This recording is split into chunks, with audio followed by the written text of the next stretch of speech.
Yes guys, what is going on? Welcome to the video. Yesterday there was two absolutely crazy games, pure bonkers. I couldn't believe what happened in both games. So first up I'll start with Manchester United and Liverpool, as I am a Manchester United fan, as you can see. So the game, going into it, I was really nervous. You know, Liverpool have been dominating the Premier League. They're in the title race, and you know, it's always a tough game against Liverpool anyway. It's always a good fight between both teams. There's so much history there. It's the biggest game in the Premier League for me, and yeah, so I was going into it nervous. Then when I saw the starting lineup, I was like, oh god, that's a bit, you know, a bit of a tough one for me. Matic was injured. He got injured in training, so McTominay was playing instead of him, and then Lukaku was on because Martial is still injured. So, you know, Lukaku hasn't been playing his best of recent, and Matic has been playing so well that McTominay hasn't really been getting much time. I'm definitely going to say both stepped up and did amazingly well. Lukaku played brilliant and McTominay showed top class. He really did. I was very surprised.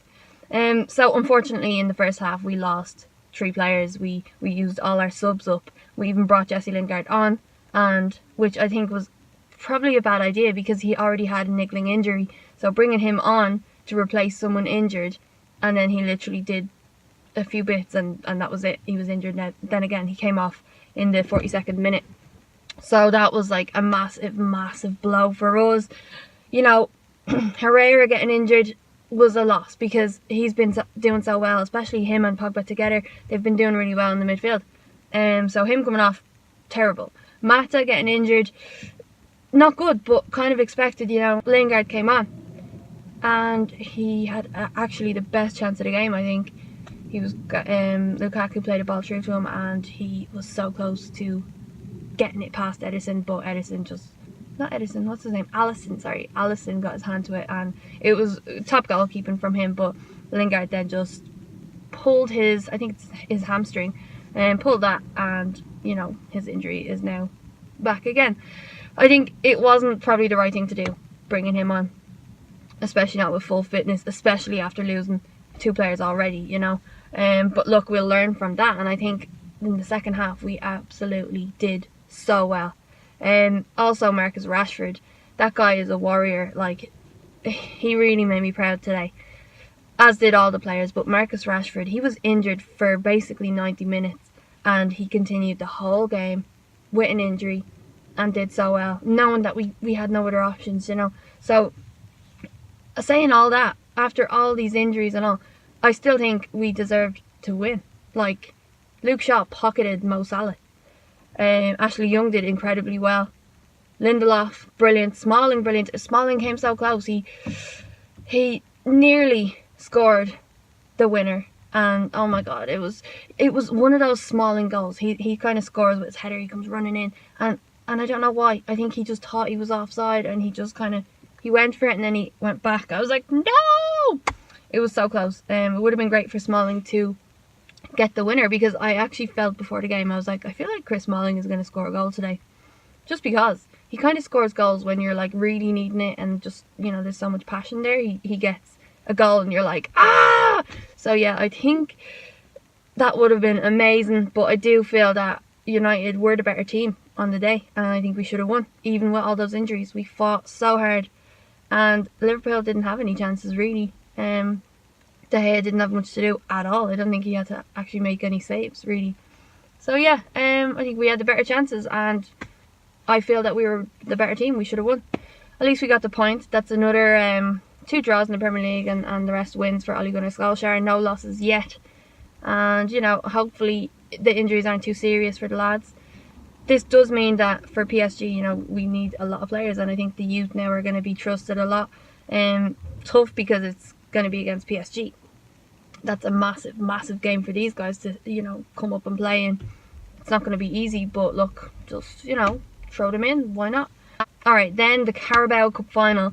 Man City played Chelsea, and it was a pretty boring game, and like, you know, the both didn't play their best, I don't think, and it looked like Chelsea were just, you know, playing quite defensive to hold on to anything and then try get something on the break, which they didn't, and it went into extra time and penalties.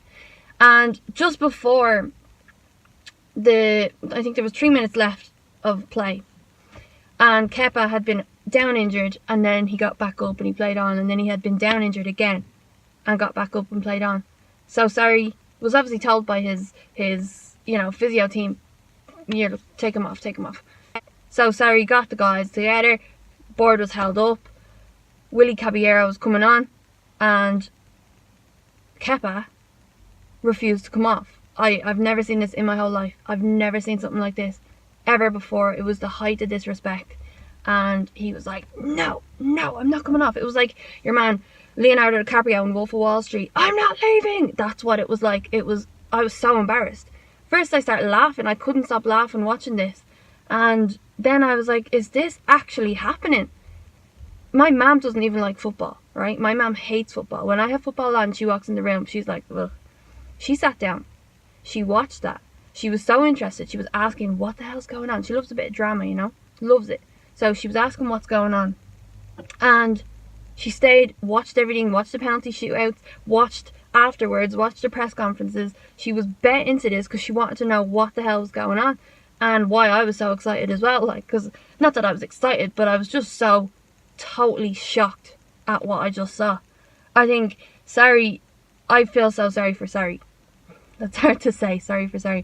I really feel sorry for him. I just think the players do not respect him, and this shows it. Chelsea have massive player power issues, and they have done for quite a while. Ex-managers have said it, and I just think that this is disgraceful. Now, Sarri did come out and say, oh no, yeah, it was just a misunderstanding, after the game. And I don't buy that. I just think they're obliged to say that, to just shut it down. Don't make something into something bigger than what it is. But this is absolutely massive, because you do not refuse to come off. If the sign is held up and that's your number, you come off. And I think it was absolutely disgusting behaviour from Kepa. Absolutely disgusting. And I just want to give Sarri a hug. I do. I feel absolutely terrible for him. And then he walks down the tunnel. He was about to leave. He was right at the doors. And I play football and I help coach and stuff, and I know how it is when something doesn't go your way, or when a player isn't doing what you're saying. And it's a lot of passion, and for someone to anger you like that. Now, I don't blame him walking off. Now, I'm so glad that he did go back, and he obviously kept his cool. But in that moment, I thought, I don't fucking blame him for walking down there. That is absolutely disgusting behaviour from his player. And yeah, Kepa came out with a statement saying that he was fine, and there was a miscommunication. Bullshit. I don't buy it. I just think that Kepa was a bit of a dickhead, and he doesn't really respect Sarri, and neither do many of the players. And Azpilicueta is the captain. What the hell does he think? You're meant to be a captain. You're meant to, be in control of your players and stuff. What he did, and not even bothering to go and sort this shit out, like. If that was any other captain from any other team, they would have been running down to Kepa, being like, what the hell's going on? And Azpilicueta just said, oh, it happened down the other end of the pitch, No, not acceptable. Completely unacceptable. And I was watching a few 100% Chelsea videos, and I saw, like, a lot of fans are really angered by Kepa. And then some fans are actually justifying it, saying he did the right thing. If you think that Kepa did the right thing, then you too have respect issues, because that is the height of disrespect. I couldn't believe my eyes, and I do hope that something does happen to Kepa. I hope he gets dropped, because if I was the manager, I'd drop him. I'd put him in the reserves. I would, and I'd leave him there for quite a while. Willy Caballero is a brilliant shot stopper. He is. He proved it in for City in the final as well. He is a great shot stopper. This was a game plan for Sarri also. Kepa showed injury twice. So, of course, you're thinking, right, look, we really want to win this. We'll put Caballero in, and hopefully he'll save some penalties. And Kepa refusing to go off jeopardised everything. And look, they lost. Kepa did save a penalty. He did save one.